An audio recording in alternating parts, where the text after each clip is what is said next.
Hey everybody, welcome to 6x6 episode number 5.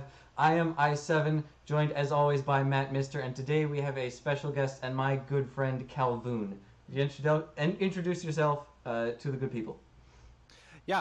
So in game I go by Calvoon. Otherwise I go by Ryan. So that's probably what that we're gonna go by while we're talking here. I'm currently on an Iowa State Rainbow Six team. I'm in Division 2 for CR6, and we're currently in our playoff run right now. So it's been really exciting and it's been a lot of fun. Yeah, Ryan's also an officer in the Iowa State um, gaming club, and he's our design chair, and I'm our esports chair. So we work together all the time. So that's going to give us a special opportunity today to talk about some topics that he would know about that even I wouldn't, which is really cool. He's got some really in depth knowledge of the esports scene. So we're going to start off right away with the idea of starting your own esports program like at your college, because not everywhere has them yet, and I think that's something that we run into a lot is talking to people, and they'll say that they're interested but there isn't really a structure yet. I think it's really interesting, especially when you get leagues like CR6, right? Sometimes when you reach out to other teams, you get a really broad scope of where each university is in terms of the spectrum of esports, right? So sometimes you get like the big schools like Utah and your UC Irvine, and they've got full established programs already. And then you get people that are like, I'm just a five stack of friends, and we wanted to play together, and we all are on the same dorm floor. And so there's a really big my school. change. Yeah. That Yeah, was that's literally what it is. that was how Ryan and I started. Ryan and I met my freshman year. Ryan's a year older than I am, and we just happened to both be members of the casual gaming club.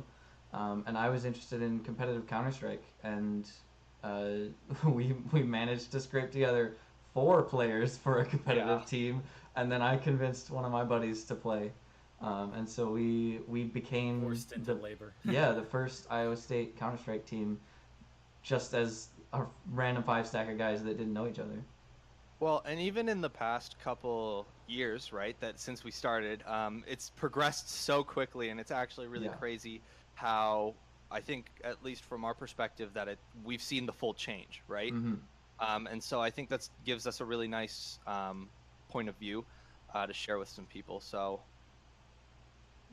Yeah, I mean, like we I guess it was kind of it was rather gradual, but the second year that I was at Iowa State, I was just talking with the officers of the club. I was not one of them, but I just talked to them about assigning people to um, like manage esports if people were interested. We had a league team, we had an Overwatch team, and then I started running Counter Strike, and that's about all we had as far as I remember at yeah, last fall.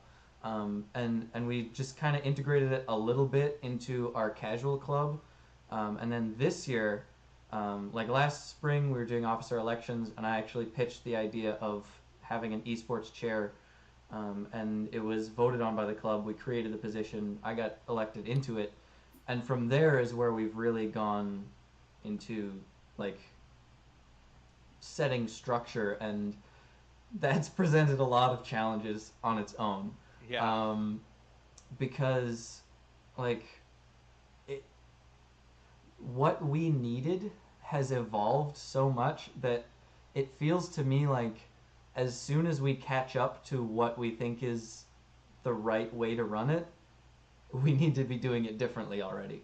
And yeah, and it's almost already outdated. I specifically am thinking of the way that we run our Discord. Because like when we just formed our 5 stack CS:GO team, we had our own Discord. We were just 5 guys who played together, and we made our own little Discord, and played all our matches in there and all that. Um, and then the next year, we noticed that like the club was associated with like 3 or 4 different teams, but they never like were like integrated into the club. Yeah, they Like they had would no go do space on the Discord to go and like put Mhm. their own channel, have their own voice channel in there, and they could Exactly. do that. Yeah, no, and that's what I thought that's what it was like for when I joined ECU's esports team last semester, um, with that first season, and it was just like they had other teams and it had already been integrated, and it's no longer the gaming club. They call it an esports club, even though there's not really a lot of esports going on. It's more of those, like, they're playing their Smash and they're playing League of Legends. But for those who want to try and do the Rainbow Six, as long as the captain can go find enough people, you can literally slam yourselves into that set channel and be like, oh yeah, we're playing this, and this is the person we go to. And so basically, like, where you're playing like a chair, where my actual club we have a competitive team lead, is what we call him. And so basically he just keeps an eye up on all the competitive teams, and it's like, hey, just report what you've been doing recently and Yeah. all that. He honestly doesn't care how well you do. He just wants to know what's going on. Yeah. Actually, Tanner does that for us, which is really cool. Is Whoa. he oversees and makes sure that not just Rainbow Six, but the other esports report to him. I oversee the people who oversee those esports, is Yeah. how I would say it. But I guess, like, going back to the Discord, what I thought was crazy is that we spent like 2 semesters in a row trying really hard to get all of our players into our Discord. And Ryan will tell you that he's said this to me. At this point, we now need to make them go make their own Discords because there's Yeah. just too much in one space. And so I we wish need I to had like that problem. have that management structure of people like checking in on each other, but you also gotta like just reduce the clutter and let people do their own thing. Yeah.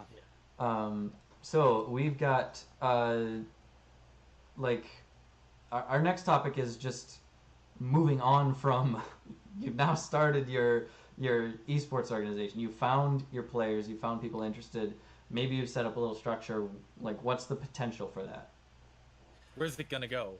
Yeah. I think the biggest, most valuable asset to anybody that's trying to get this started at their university is get your university involved with it from the get-go. And whether that's a single staff member, whether it's a department, it doesn't really matter. If you can get somebody that's on the university's business side to help you out, they will move mountains for you. And so, for example, our university, our rec services department, so the people that run our gyms and run intramurals and that type of thing, they have been basically deeply integrated with our growth.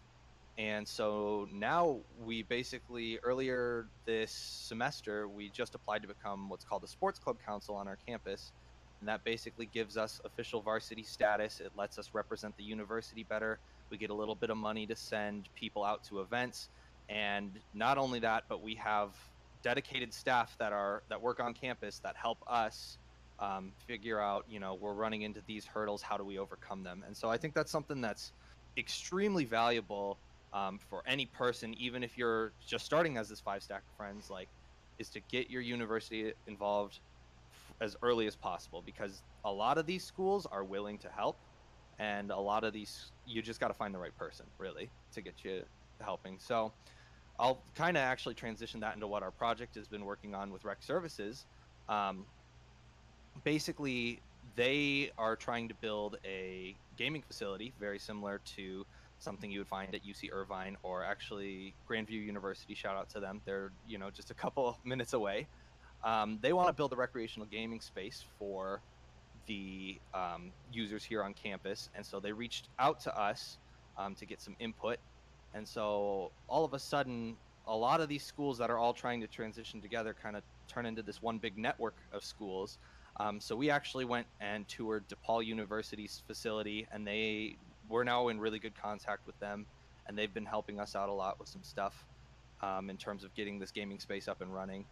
And it's just been an absolutely crazy ride. And again, because of the help of rec services and Jason and all the people that have been helping us on that front, we've been able to move way faster than we ever anticipated. Yeah, I mean, this year has been crazy for our own organization's growth, and we've been really fortunate in that. That was like, actually one of the one of the reasons that I convinced our club to create the esports chair position in our officer corps was that I wanted to, by the end of this year, be in a position where I could approach the university and say, we have an established structure and we want to become more integrated with the university. And I think it was August that we got the first email from Iowa State, like from rec services, saying, hey, we want to get more involved in your club and make esports an integrated thing at Iowa Yeah. State. And I was like, I've been an officer for like 2 weeks.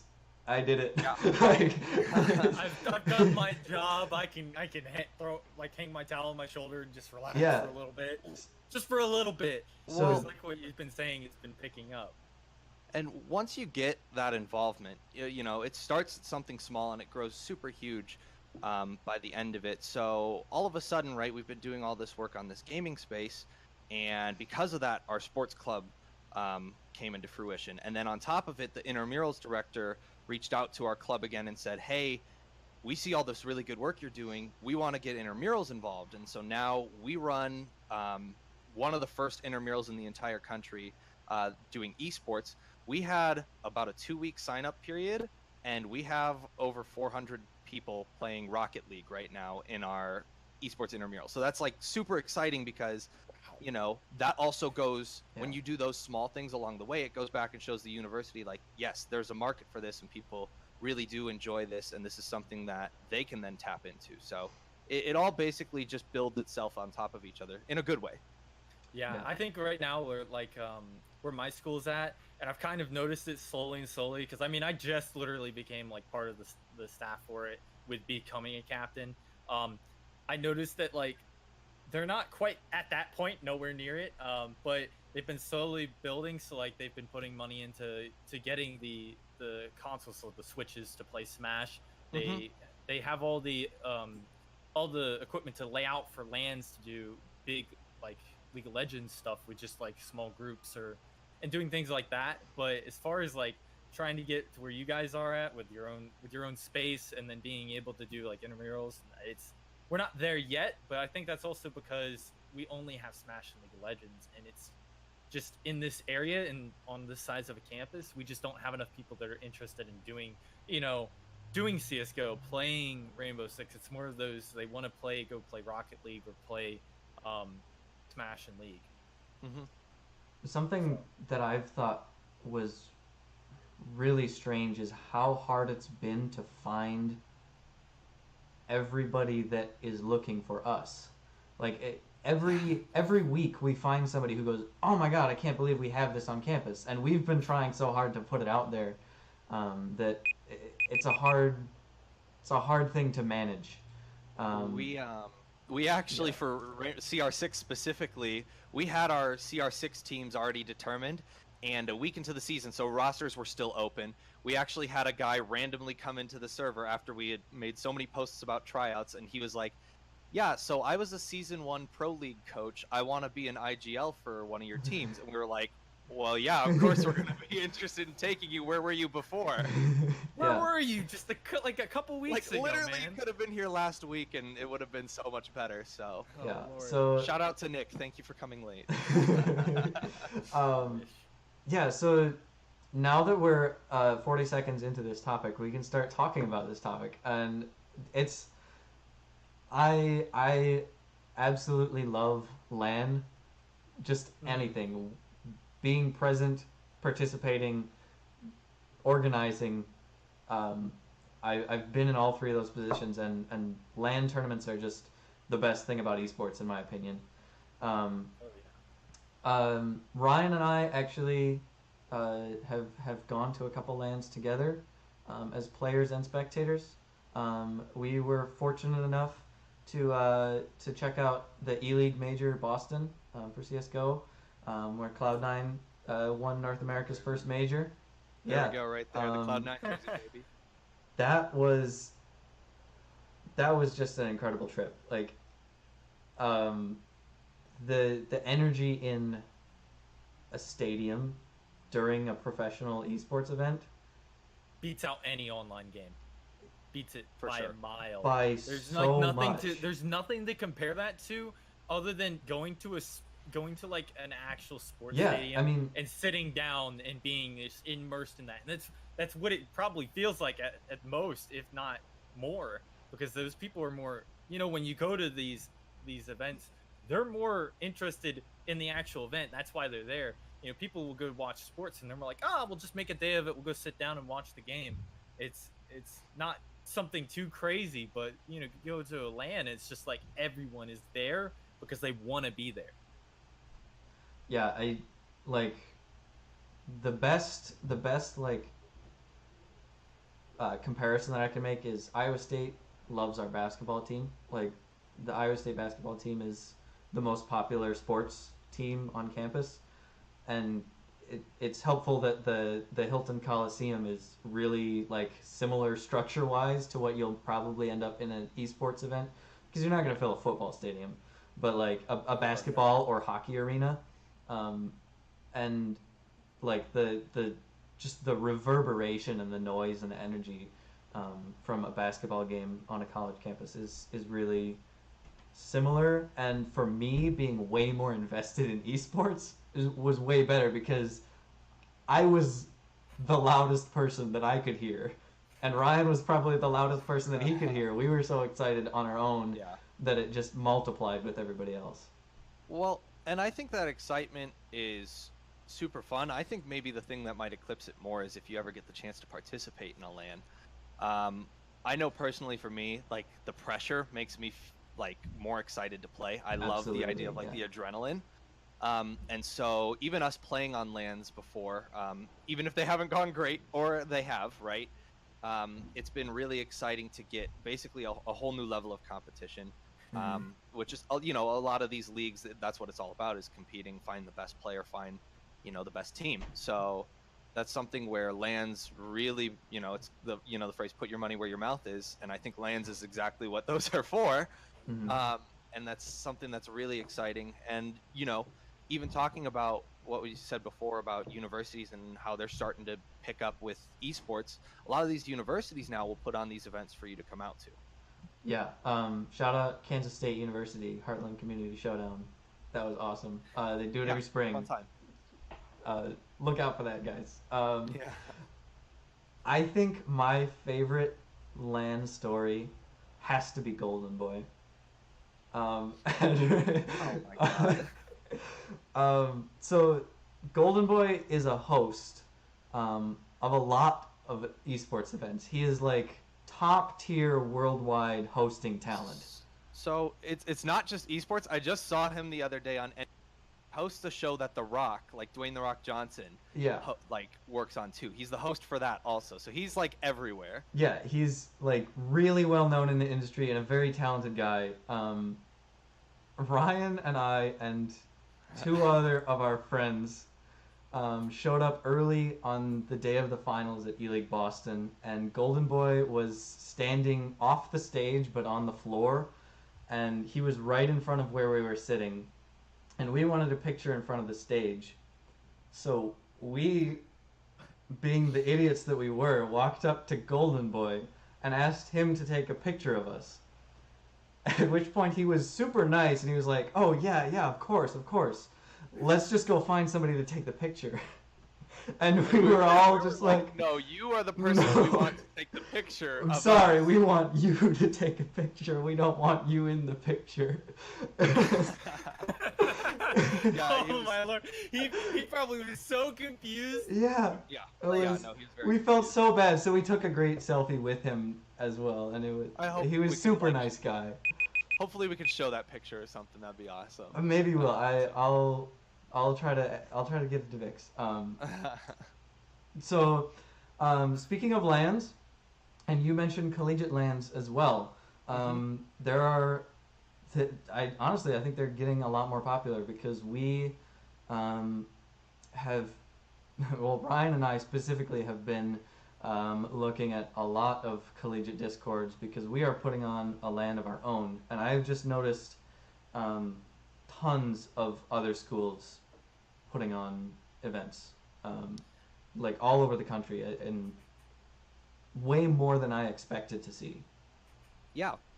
And I think that's a little bit of a wild west right now. You know, there's not a specific formula as to how to run a LAN, and so that gives a lot of people really good.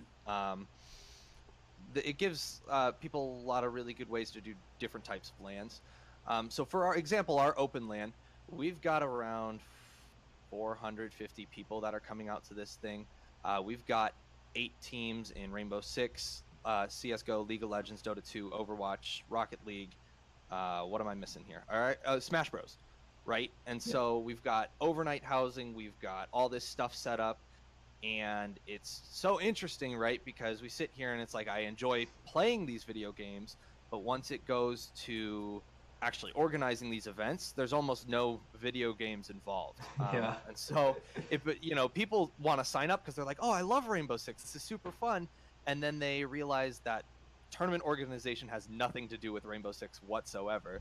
It has to do with making sure all the parties are involved, make sure that you're not blowing up the building, make sure internet's ready, make sure that people aren't stealing computers, and so all this stuff kind of comes in. And if you are ever interested in doing like a LAN of your own, make sure you start super early on the prep phase of that, because I think we started working on open LAN August in August, and we are now 2 weeks. Yeah, you were about to say December. It was like in earnest in December, but we started setting out plans and what we started setting deadlines for December in August. Yeah, and we hit the ground running once December came, and we're 2 weeks out, and we've still got a lot of stuff to do. And it's going to be a great event, and it's going to be super fun. And if anybody's ever interested in coming out and just saying hi, we'd of course love to have you. But April 20th. Make sure, April 20th. Make sure that you guys are getting started as early as possible. The more prep work you do, the more buffer you give yourselves for in case any hiccups come up. That way you're not having issues the day of the event, which I've heard stories of that happening before. Actually, I heard something over on the East Coast that happened last month where they never got all the paperwork signed for the tournament, and like 500 Smash players showed up to the venue, and the venue was like, yeah, no, the event's not happening today, guys, sorry. And they all had to like pile into a Panda Express. Oh Lord, that poor Panda Express. Hey, that's good business. That's good business. Good business, but Lord. That's stressful business. That's very stressful. So make sure you guys are getting started on that stuff early. If you think that you can set something out a month in advance and it's gonna run well, best of luck.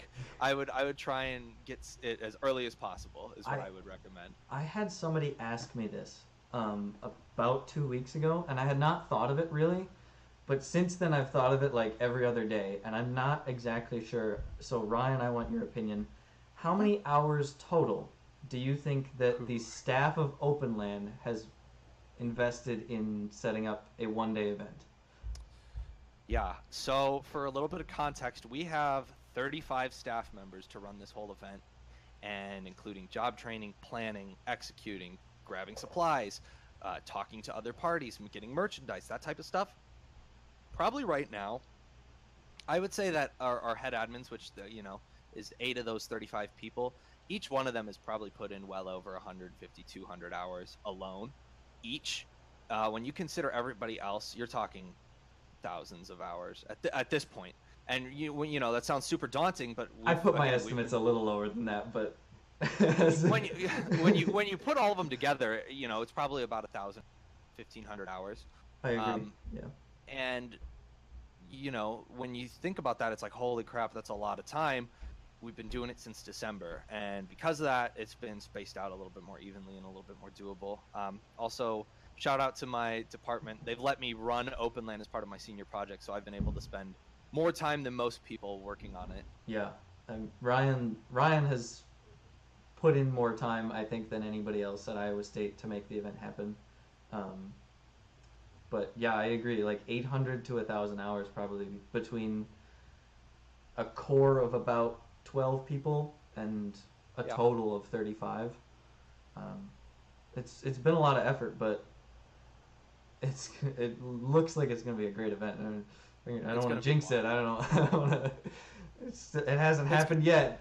It's going to be wild, whether it's wild good or wild bad. It's going to be wild.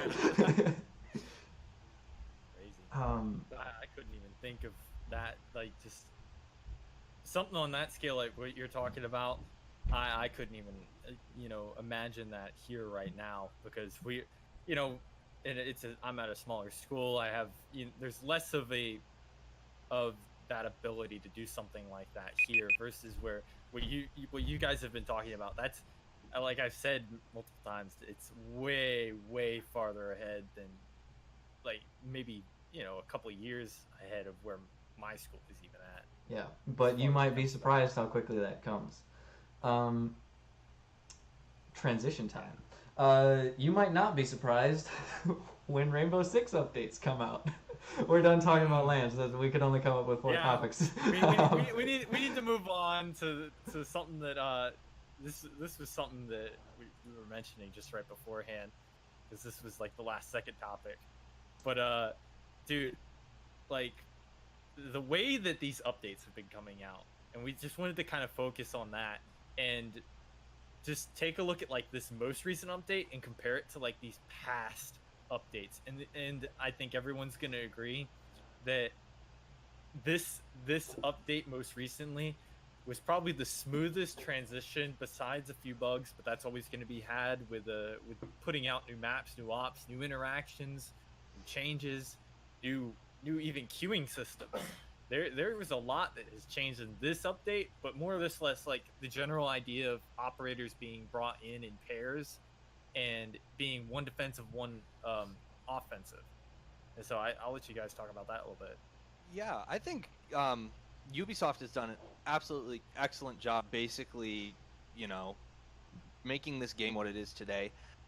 Every single person that's played Rainbow Six, admits that at the beginning, this thing wasn't that big of a deal, and update after update, that they have absolutely grown, not just the game but the community, and that's been super cool to see. And I don't think a lot of games have seen it get more popular 4 years after it came out than when it originally did. So Yeah. that's really exciting to see, and I think a lot of that is credit to their update team. They're super consistent in terms of their updates, right? Every year you get 4 updates, and you know exactly what you're going to get in those updates in terms of operators, balances, that type of thing. Um, and so I think they have done an absolutely stellar job comparative to something like different games such as Overwatch, right? They release one character at random, and they don't really tell you when. And when they usually release those characters, because they're released as an individual, they're super unbalanced because there's no counters. But when Ubisoft releases them in pairs of two, oftentimes they're already balanced because they're coming out in groups of two, which is super interesting to see. And I think it's absolutely brilliant. I I I think less of Overwatch because I have played less of it and more of League of Legends. Um, and League is now in the ninth competitive year. Um, so at least 10 years, including like beta. Um, and like League of Legends rate of updates has slowed so significantly. It's Hmm. crazy. Like they went from releasing multiple champions at a time to now maybe multiple champions a year.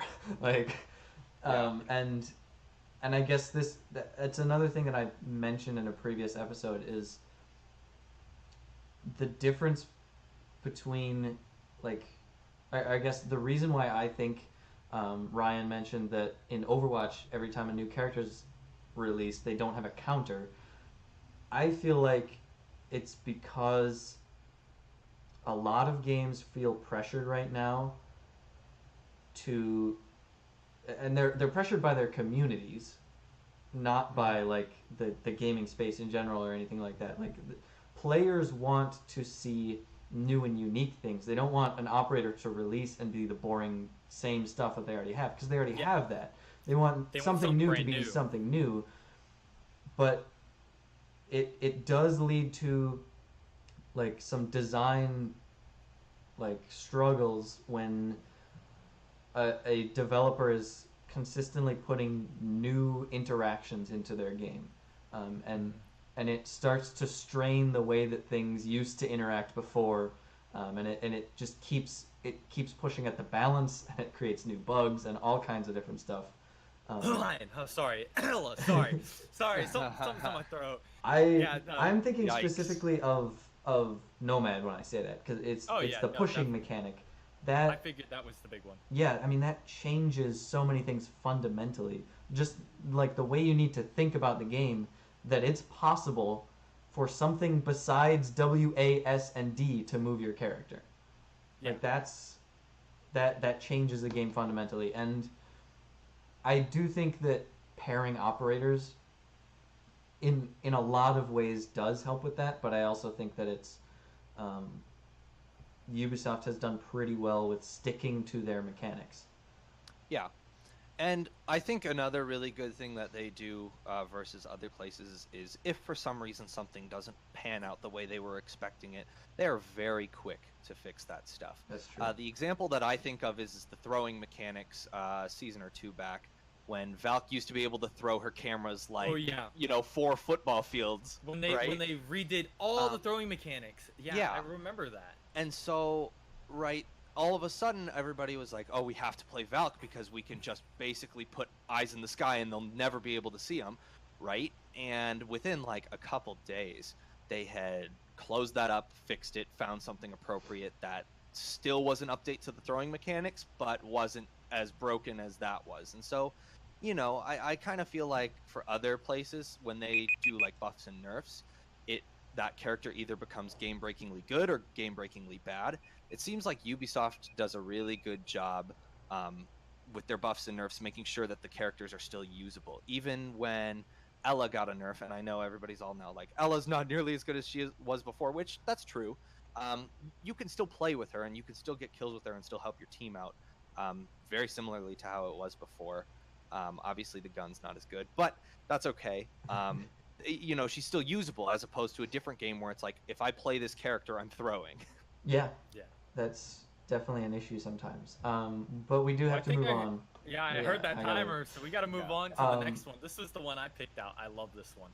So, I wanted to talk about pro players and their effects on the community and the good and the bad of their effects. So this is, I guess you could also extend this to like the caster.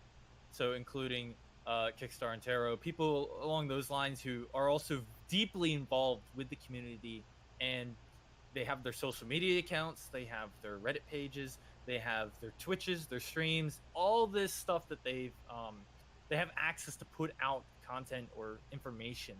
And you have occasions where the information they're putting out either sometimes is just so hurtful to the community, or it can really divide a community really harshly. And so a great example, because I was talking about it earlier, is Pengu talking about how the headshot mechanic, just the one-shot headshot mechanic, is so devastating to the game. And I In think his a lot opinion. of players, In his opinion, and I think a lot of people are gonna be like, no, it's not. That's what makes this game, because you can easily, if you have the aiming skill, you can out aim somebody and you can hit them in the head, of all parts of their body, the head, and kill them in one shot. I think you want that, especially in this type of a game. Well, and it's not just the headshot mechanic. If I remember correctly, G2 was also the forefront of pushing all the Lion bans out, of making sure Lion isn't able to be played in Pro League, and then obviously that trickled down to CR6 too, and other leagues, right? Yeah. And so I think that might be a little bit of an abuse of their power, to be honest with you. But the in Lion which- ban, however, I would have to say is a good thing. So that's a good thing that came out of them, I would have to say. Is, Okay. I something agree. like that where it's broken, but where there's other things that are just kind of like, why are you complaining about that? But- or why are we nitpicking that? I think that you can say that Lion being put in a competitive quarantine was a good thing, and the way it happened also wasn't ideal. Yeah, like that Yeah. should be something that's driven by the community, not just by pro players. And obviously, because they have the spotlights on them, what they say carries more weight. And I think the experience that's- that they have, it carries more weight. Like there is a level of value of like the pro players are going to know the game better than anybody else, but that doesn't mean they know everything about the game. Mm-hmm. Yeah.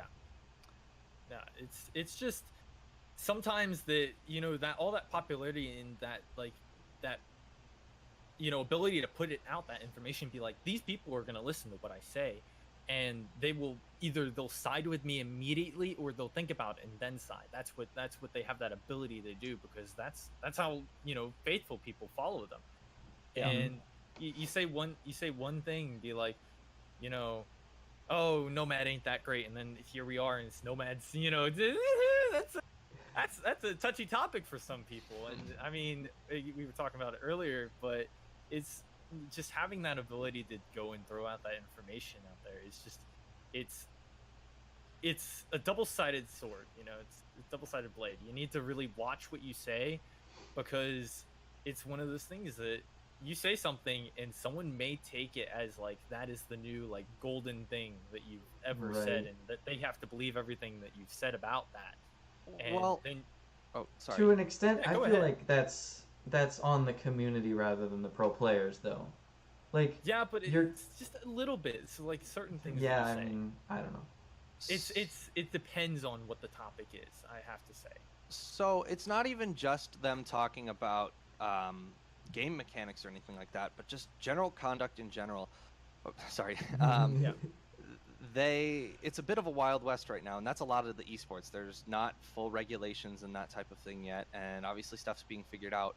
But a lot of times you see these Twitter accounts of these pro players, and they say something really stupid, something offensive or derogatory or something like that, and all of a sudden this whole community turns on them. I actually think that collegiate esports can insert itself in this, in which, just like in the NFL or in the NBA, collegiate esports can be that stepping point between I'm really good at the game and now I'm a professional, and how do I conduct myself in this environment, and now am I ready for a team to pick me up? Because you get these 16-year-olds that sign up for these pro teams and they spit something out that they're going to regret for the rest of their life, because they had one shot to make a pro team, and because they said something stupid in the heat of the moment, they're done for, right? And org is never going to pick them up again. I know that's happened in Overwatch, that's happened in CSGO. I don't really know if there's been any Rainbow Six ones specifically, but it happens everywhere, right? Yeah. And there you still have like the toxic people who just play in games in general. So I know there's a couple in StarCraft, for example, that they will just continuously, I mean, they're just blatantly going at people while they're playing, and it can be something that can really affect what people think of the game. Yeah, they represent the game, not just themselves. Yeah. We're pretty much out of time, but just like the briefest of shout outs to like content creators who usually have positive effect on the community. Specifically, I'm thinking of Get Flanked and Road 9. Like they're the two first that come to mind, and Definitely. just the amount of information that they've given to the community in a digestible manner has done wonders for this game and community involvement. But that's got to be it. That's our 6 topics, and now we've got to wrap it up. Thank you so much, Calvoon, for joining us today. We've now called him Calvoon twice, the intro and the outro. But thank you so much for joining us. Thank you to all of our viewers for joining us as well. If you want to see anything or anyone on the show, tweet at us at 6x6 Podcast. Until then, thank you so much once again, and this will be us signing off. All right, thank you. That's cute to cut it and spam something else or something like that. That was good.